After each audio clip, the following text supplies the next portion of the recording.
2 tablespoons of vinegar, 1 tablespoon oyster sauce, 1 teaspoon ground pepper, 2 tablespoon sugar, 3 heads of garlic, 3 cups of oil. Ang gamit ko dyan ay canola oil. And then, meron tayong 1/4 kilo na siling labuyo. Yung siling labuyo, guys, dried yan. Kasi gusto ko siya matry. Ayan. 1 week ko siya pinatuyo, guys. Pero hindi sa sunlight. Ayan. Ang ginawa ko dyan, naka-open lang yung plastic, guys. Kasi nasa loob yan ng plastic. Then guys, gagamit din tayo ng manual food chopper. Umpisahan na natin guys. So guys, tatanggalan lang natin ng tangkay yung ating siling labuyo. Kailangan tayo naka-gloves guys para maiwasan yung sobrang anghang na didikit sa ating balat.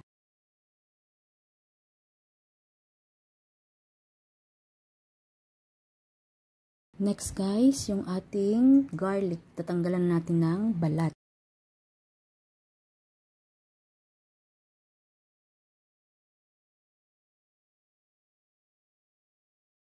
So guys, nag-ready na ako ng ating kaldero. Kasi sa kaldero natin siya ilulutuin. So ayan guys, dudurugin na natin yung ating garlic.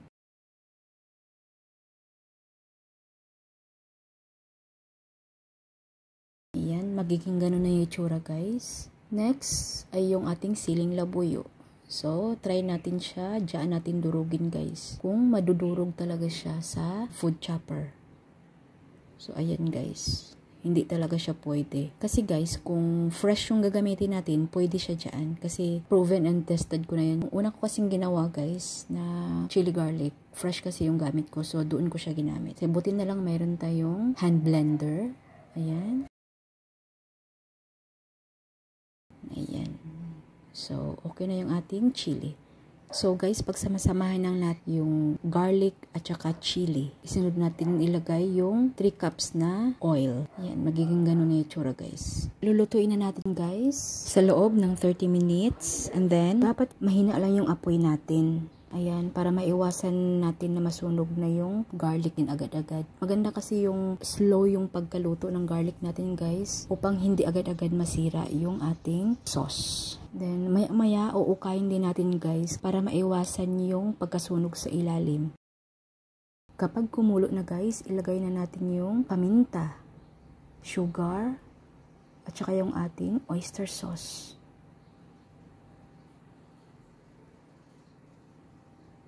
Ayan. Gagamit din pala tayo ng asin guys. Nakalimutan ko mention sa una na part guys, yung asin. So 1 teaspoon of salt guys yung ilalagay natin. So hindi muna natin ilagay yung vinegar guys. Ayan. Tsaka na natin siya ilagay. After 20 minutes guys, pwede na natin ilagay yung ating vinegar.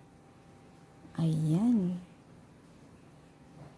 After natin ilagay ang vinegar guys, hindi muna natin uukayin para mag-absorb talaga yung vinegar natin doon sa ating garlic at saka chili. Yan yung purpose guys, na wag muna ukayin yung vinegar. Hintayin na natin muna guys sa loob ng 3 minutes. Then after 3 minutes guys, pwede natin siya ukayin. Then, gaya ng sabi ko guys, ukay-ukayin din siya paminsan-minsan para hindi siya masunog sa ilalim. Hintayin na natin ito hanggang sa magiging 30 minutes siya guys, or hanggang magiging luto na yung ating chili at saka garlic. Kapag sa tingin nyo guys ay luto na yung ating garlic, pwede natin itong patayin. Ayan.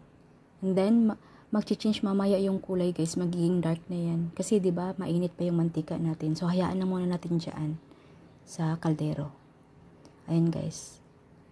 Pagkatapos natin patayin kanina guys, then, yan na yung resulta guys ng paglamig na chili garlic sauce. Ayan. O, 'di ba naging dark na yung kulay at saka yung oil niya guys, nag-change na yung kulay. Maganda tingnan na.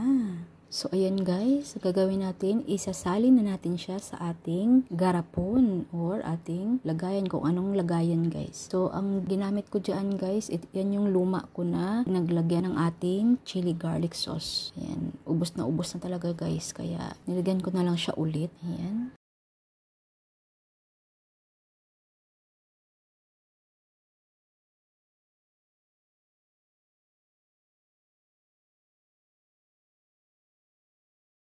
So, ayan na guys. Yan na yung ating chili garlic sauce.